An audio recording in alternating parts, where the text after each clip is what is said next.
Good afternoon and welcome to Live Jazz New England. I'm your host, Pamela Hines, and my guests today are guitarist Mark White and his Octet.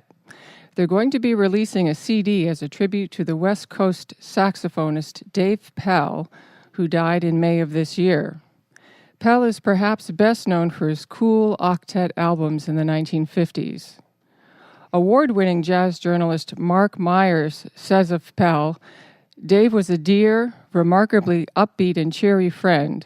A call to his home in Canoga Park, California, would invariably lead to stories about the jazz life in Hollywood in the 1950s, punctuated here and there by a Santa Claus-like belly laugh.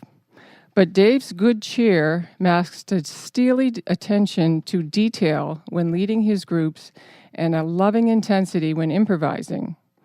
A relentlessly dependable member of Les Brown's Reid section between 1947 and 55, Dave had a unique passion for saxophonist Lester Young.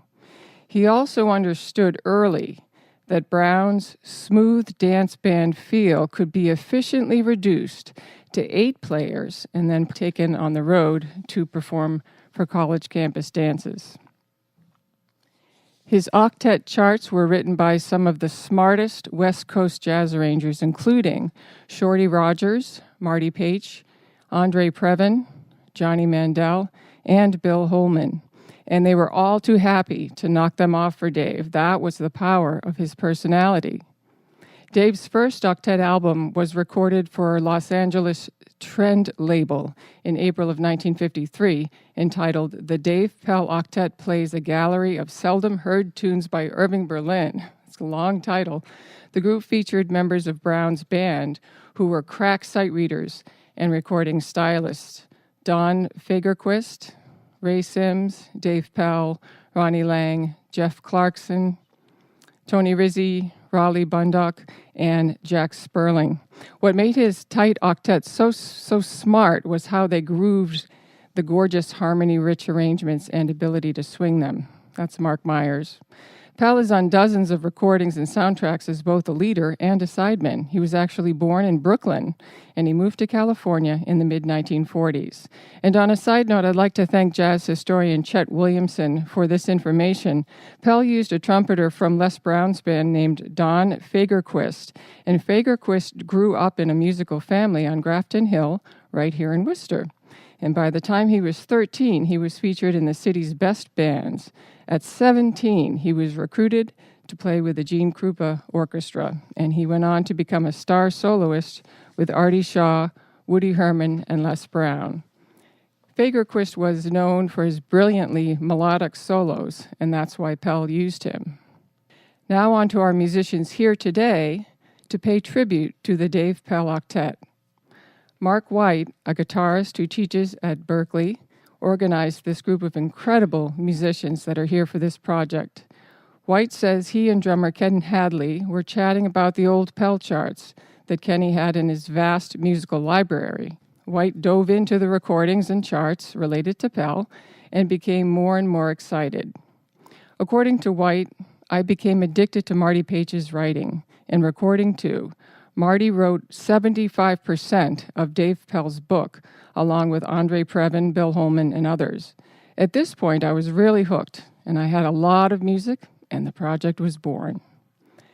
The lineup today with Brad Pierce of Starfleet Audio on sound is as follows: Mark White on guitar, Scott Deogburn on piano, Barry Smith on bass, Arnie Krakowsky on tenor sax, Ken Hadley on drums, Jon Garniss on trombone, Jeff Stout on trumpet, and Ken Reid on bari sax. Here is the Mark White Octet with the tune Susie Blues.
All right, thank you very much. Thank you.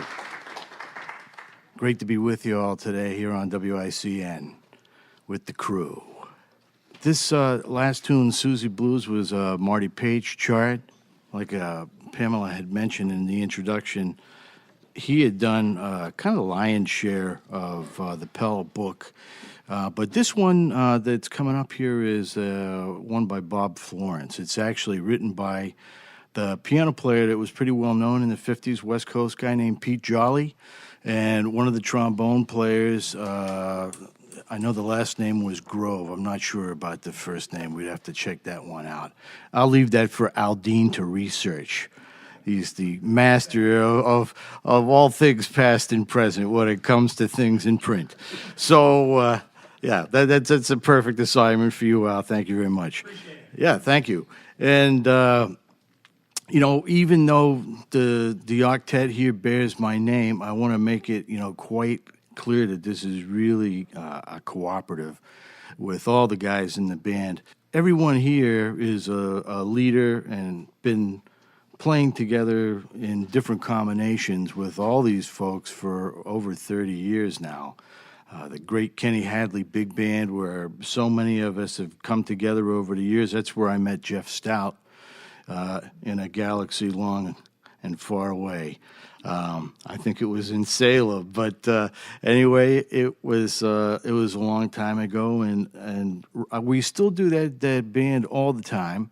And Jon Garniss is in there on the trombone section, and Kenny Reid goes between baritone and alto and sometimes even tenor. And of course, the ubiquitous Arnie Krakowsky is always on the scene, one way or another, man. Today, we have another friend that did one of my first records called Tunch. Barry Smith is subbing on the band and just doing a great job reading everything down. Really terrific to have you here with us today, Barry. Longtime associate from Berkeley and also a member of various bands over the years. Scott Deogburn playing piano, better known as a trumpet player. Also a killing electric bass player, fretless bass in the Jaco Pastorius style.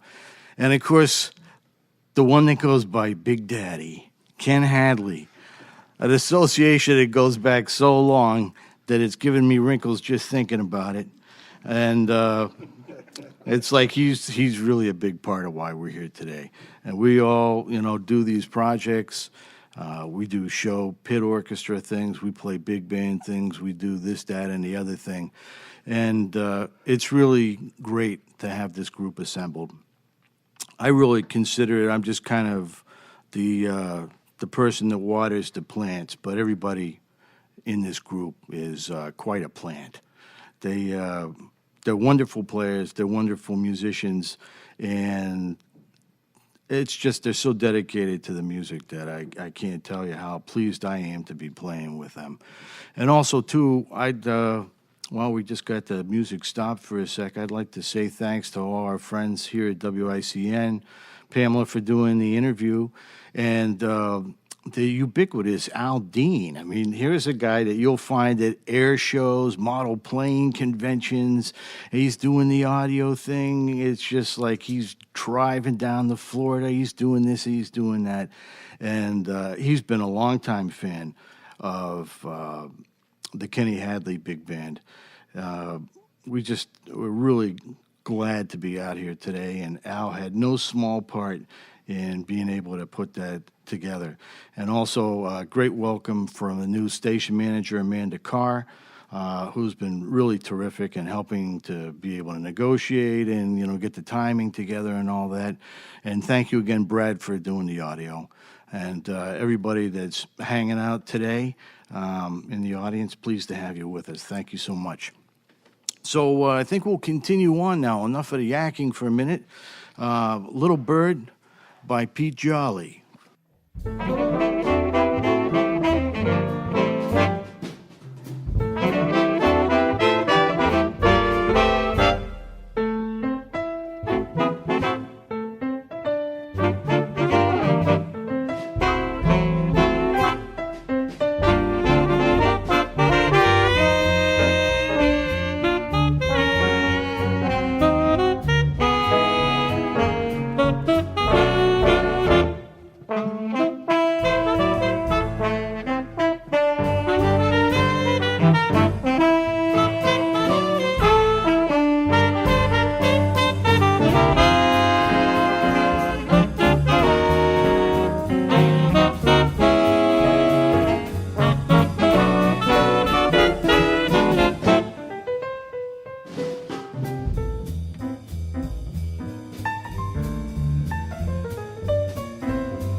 Thank you very much. Little Bird. Little Bird. This is one of the great tunes of all time. Let's Face the Music and Dance. Features especially the trumpet with Jeff Stout today, playing his new Italian horn that takes no prisoners. It's an amazing, amazing sounding instrument. He's always been amazing, but this particular instrument is like a kid with a new pair of kids. I think that you can jump further and a little higher and a little louder and faster. And I'm telling you, man, it's like, geez, it's almost like when I met him years ago. The years have just been shaved away, man. We come right back, man. And also, everyone does yeoman's duty in all of this writing. It's 5-part writing. The guitar always plays a line in it. And being able to balance with these guys is a real treat. We did a little clinic last week at Berkeley about how to be able to phrase with these guys. It's really it's quite a skill, for guitarists and pianists to be able to do this, to be able to get the articulations and the breathing right. And I think that this in particular is such a beautiful example of how to be able to do it the right way, because these guys are about as good as you're going to hear this chart ever played by anyone. Kenny Reid and I have been playing on Kenny's band for, I think, almost 30 years now. Kenny is on the road all the time. In fact, just got off the road with Room Full of Blues. Does a lot of freelance work. He's a professor at University of Massachusetts in Lowell, and has quite a stable of private students all over the place. Works with a lot of young people, particularly at the great program in Foxborough. Really a generator of young talent that goes on to be a great work pool for young musicians that are getting their start. That program under David Massey there is just incredible. Really salute those guys. And Kenny's been a part of that with other, members of Kenny's band like George Murphy and so many other great cats over the years. But the baritone thing in particular takes a particular kind of personality, a particular kind of panache, and a swagger of very great self-confidence. And I think that we find that embodied in Kenny's reading of this book. And he's the perfect character for the gig. Let's face the music and dance.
You are tuned into Live Jazz in New England. I'm your host, Pamela Hines, and my guests today are the Mark White Octet. Mark, I want to ask you a couple questions about, the moment. Maybe were you and Kenny on a gig, and you began to talk about Dave Pell? How did that whole project come about where you began to really put this into a recording?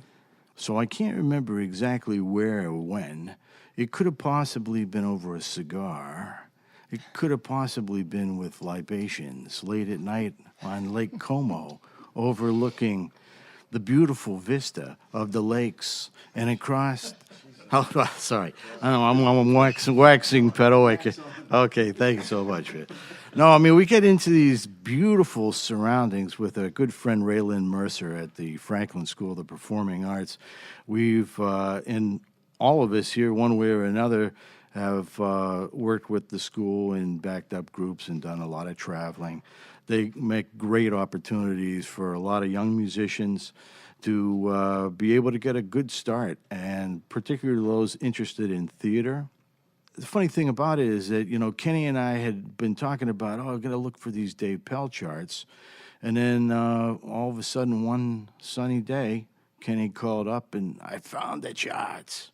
So being an avid vinyl collector, I did some eBay searches and found some good copies, really clean, mint condition ones. We listened to the recordings and it was like, man, this stuff is great. And we were both kind of surprised that we really, didn't know that much about Dave Pell. But we started digging into it. And we got more charts and we got more records. And I digitized a few more records and cleaned them up and remastered them. It became really apparent to me how influential the West Coast sound was on the cool school that, was attributed to Miles Davis and Gil Evans. Was it Jack Sheldon and Don Fagerquist that were, there before Miles and were the influences on Miles? That's a very interesting question. Yeah, so it's like the more I started digging into this, I started finding these amazing arrangements by Marty Page. Just as a curiosity thing, he had a piano quartet that consisted of Pete Jolly and himself, and there were two other guys, but the guy in particular that I'm thinking of, well, one of them was Jimmy Rolls, who's one of my most favorite guys of all times. I always loved his playing. And when you play these charts, I mean, you really see how difficult it is to be able to blend and phrase, not to mention just, getting the notes right. They all have improv, built into them. And it was a very different world back then where there was no melodyne, there was no tuning, there was no, fixing things except by cutting tape. And you had to actually splice a piece of tape out, or if you were going to use another take, like a coda or something, you had to cut that sucker and line it up and get the timing right.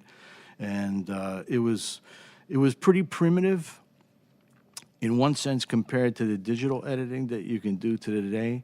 And it was brilliant in the way that these guys played and also the way that it was recorded. That kind of connects to what you're doing with your octet. Pell was handpicking people that had not only incredible readers, but incredibly melodic soloists, including Fagerquist. It sounds like that's also the important talent that you're looking for when you were doing this octet too. He had Les Brown's band to choose from, and basically that's where all the guys came from.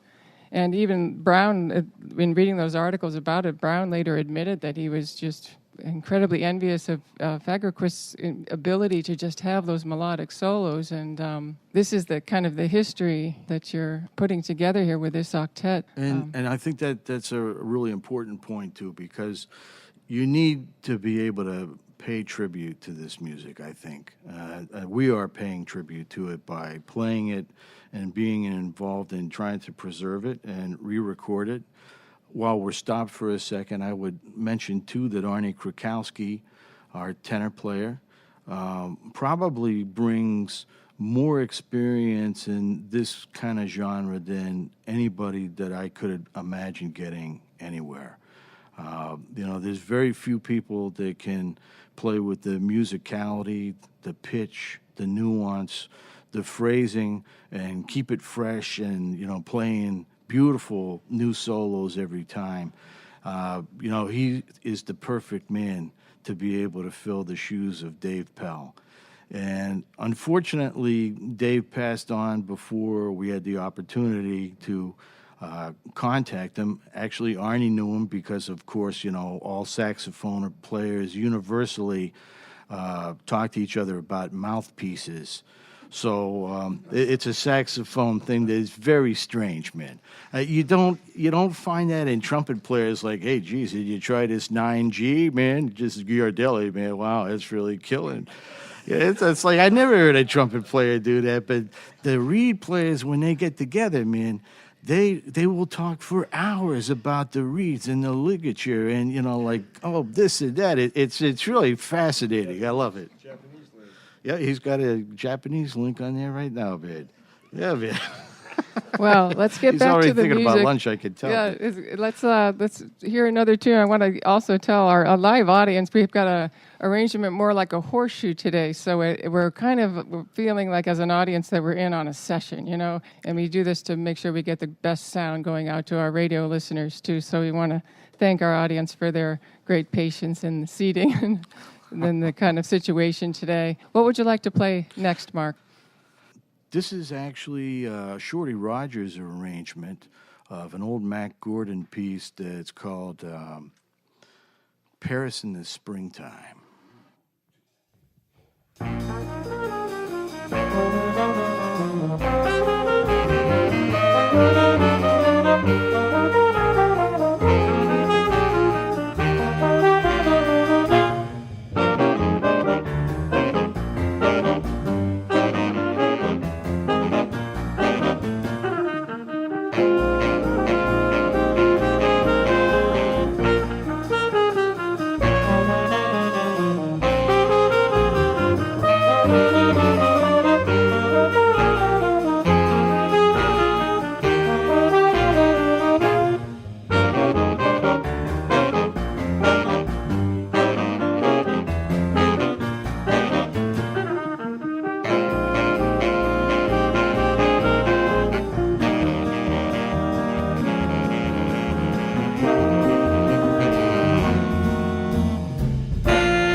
much.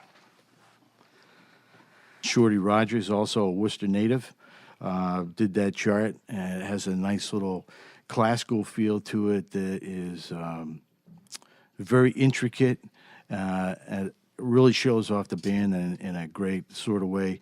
Everybody has, a little space to be able to play on most of these pieces, which is one of the great things about it. It's kind of shows off the technical prowess of the writing and the ability of the guys to be able to play it, but there's great solos by almost every instrument, one way or another. And one of the things that we're doing with our new project is we have commissioned the great arranger and trumpet player Dick Lowell is writing a new series of pieces for us. He's got 2 done already, one on Israel, and there's another one that he's working on right now entitled Claudia. The only guy that I really haven't mentioned, and I should do that to just to make sure that I got everybody a little hit today, is the wonderful Jon Garniss on trombone. He's a Berkeley graduate. Thank you, Al. Yeah, you could do that. That's Al Dean leading the charge there, ladies and gentlemen. So I, again, have known Jon for years and years on Kenny's band and various theatrical projects that we've done. And it's a very demanding book to be able to play. The trombone part, not only is it technically really challenging, but to be able to play it, smoothly, gracefully, musically, with a wonderful timbre and wonderful solos that he improvises too is just really wonderful. And I thank everybody in the audience today for, tuning in too. These guys are really important to me. They're very special to me. This group is a really important and special project, and we thank you for the opportunity, for letting us come into your homes and for joining us in the audience today, and just for being so enthusiastic about this overall project. It's really wonderful, and we hope to keep it going, so I'm hoping that we're going to meet up with you all again. So thanks to everybody involved. And let me just piggyback you just for a second. Pamela's going to take it. And you're going to play your final tune, but just before you do that, we just want to remind our listeners that you're tuned in to Live Jazz New England on 90.5 WICN, and you are hearing Mark White and his Octet. They've got one more tune for you. I'd also like to do a special thanks to sound engineer Brad Pierce of Starfleet Audio in Whitensville, Mass., WICN host Al Dean on Wednesdays, for his help in putting this all together. He's the one who really created this great session for Live Jazz New England. Executive Director Amanda Carr, Administrator Kate Traveline, Membership Director Astha Shristha, and Intern Dan Broder. What do you have to finish out the show, Mark? We're going to finish off with a chart by the great Bill Holman. Always a great pleasure to play his pieces. This is entitled Jazz Goes to Siwash. And Pamela, thanks again for hosting us today and taking care of everybody and all the details that went along with it. It's a big job. Really appreciate it. Thank you. We're absolutely thrilled to have you. Thank you.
Thank you.